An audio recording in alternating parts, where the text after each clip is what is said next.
As federal public policymakers struggle to contain cost, and when I say contain cost, I really mean slow the growth of federal spending, I think we're going to see more change in the next 5 years than we've seen in the last 20 years.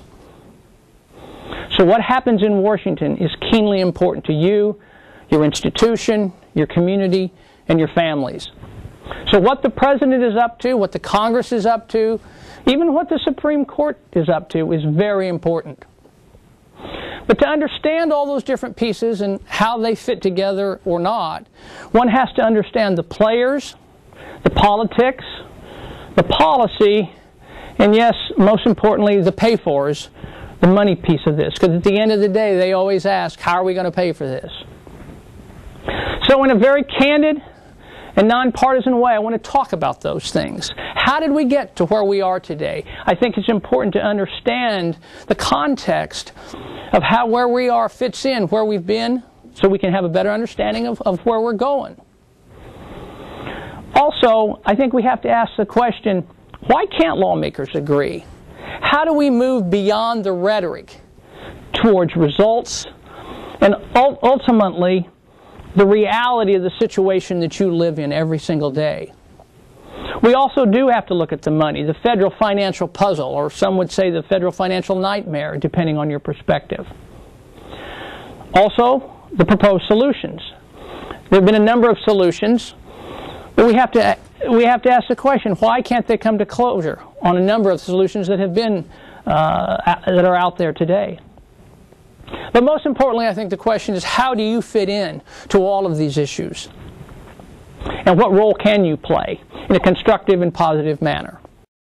In a 1997 article, Princeton professor Uwe Reinhardt wrote in the Journal of the American Medical Association in JAMA, he posed this question: if the child of a rich American family and the child of a poor American family both contracted the same illness, should both children have the same chance at being cured? That is an issue that I don't think we've answered in the 15 years since Professor Reinhardt posed that question. It's a question that public policymakers struggle with, that certainly has impact on what you do each and every day. Groucho Marx, many years ago in the movie Horse Feathers, said this: your proposition may be good, but let's have one thing understood. Whatever it is, I'm against it. And even when you've changed it or condensed it, I'm against it. End quote. Now the problem is, if it weren't so bad, it would be funny. But that seems like the situation we're in Washington, D.C. today, where federal public policymakers can't agree on anything. Well, all right, that's a little bit of a stretch of the imagination. They can agree on naming post offices and a few other things like that. But it seems like when it comes to health care policy, they can't agree on much of anything. I want to talk about Medicare and define the problem in a very micro way. A 56-year-old couple today with average earnings will end up paying around $140,000 in Medicare taxes over their lifetime, but can expect to receive about $430,000 in benefits. But that's not the real problem, even though the math doesn't add up. Polls show that roughly 2/3 of Americans want Medicare kept just as it is.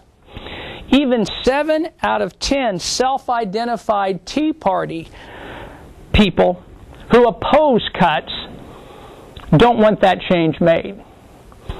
That's a disjunction that is very difficult to deal with, both from a policy and a political perspective.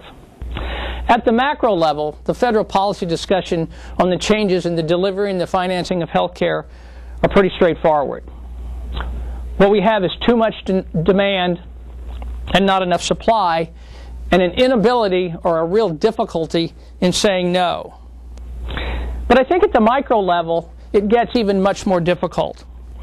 Now, while I've been a federal health care lobbyist for 3 decades, I'm reminded of how difficult it is for my wife, really, who recently became a physical therapy assistant. And really, we can't forget that what is important here is the healing that goes on, patient by patient, individual by individual, community by community. And that's, at the end of the day, what this is all about. Now that the Supreme Court has upheld most of the Affordable Care Act, what is Congress likely to do? What are the chances for a full or a partial repeal? I lay out and discuss the different scenarios based on what may happen in the November elections. There are clues in how the bill was passed. Stay tuned. It gets really exciting. So the question that many of you are dealing with or struggling with is, what is the potential impact of the federal government on the delivery and financing of health care in the United States? The federal government is a payer, it's a provider, and it's a regulator of health care. How does that impact you, your institution, and your community? That's what we're going to talk about more today. Senator Olympia Snowe, a Republican from Maine, is retiring at the end of this year after 18 years in Congress. She states that she's a bit frustrated with the environment and how things are working in Congress. And she gave this advice recently in an interview. She said, "The American people have to really weigh in and demonstrate that there is a political reward and incentive for working across party lines." She believes that, the founders believe that, and we have to have a better understanding of why that is important in addressing many of the critical issues that are facing our country today, including health care. Professor Anderson, one of the questions we have from the audience has to do with if you could choose the 3 top factors in the Affordable Care Act that you think improves the delivery of health care going forward, what might those be? Scott, that's a great question. I would say number 1, patient-centered medical home. Number 2, integrated care, because it clearly focuses on the integration of care for our facilities, institutions, and caregivers. And finally, better management of data information such as electronic medical record. Whether you agree or not agree with that as an outcome, this is what the focus of the Patient Protection Affordable Care Act is about. Okay. Also, there was a question that was raised having to do with the fact that there's a significant amount of money that is spent at the federal government through the entitlements, and when you look at it, that it is primarily through Medicare and Medicaid, and of course a lot of that flows to hospitals and physicians. So what is your sense of, is this too big to fix or too big to fail? Classic question. We hear it every day. We hear it not only from your institution's perspective, but also from around the country. There's no easy answer to this, Scott, and those in the audience. We have to look at this relative to what we are spending. We have to look at the demand for care as well as the suppliers of care, which are each of you in the room. The providers play a huge role in delivering that care, and the demand is only going to increase. We have an aging population, and we have an increase in number of people that are going to be insured. So there is no easy answer. What we have to understand is the nature of the question, and so that is how we proceed with looking at and how we address that in the future. Well, let's talk a little bit about why hasn't it been fixed. We all agree that it's complicated. In fact, there are 10 times as many healthcare regulations as there are regulations in the tax code. We all agree that it's interconnected. I think at one time or another we've all used the analogy that you squeeze the balloon here and it pops out somewhere else. Certainly, many of these folks have dealt with the fact that there are high expectations out there, that many patients, they want their care now, they want it for free, and they want the best quality available. So what's your sense of how we move forward and address those issues? Yes. We need to focus in on the here and the now in the short term. But to answer that question, you have to also understand the long view. We're in this through 2017. And so we have to keep our eye on 2013 and beyond. For example, if you look at the DRG payment and the 1% beginning in 2014 that is going to be held in order to create that incentive pool, that will only increase by 0.25% over the next number of years and out. Well, thanks, Joe. I have to tell you, sometimes I feel like we're click and clack of the Tappet brothers, and you know, we have a great ability to answer any question, whether we know the answer or not. So. Yeah, well, Scott, I have a question for you. I was afraid of that.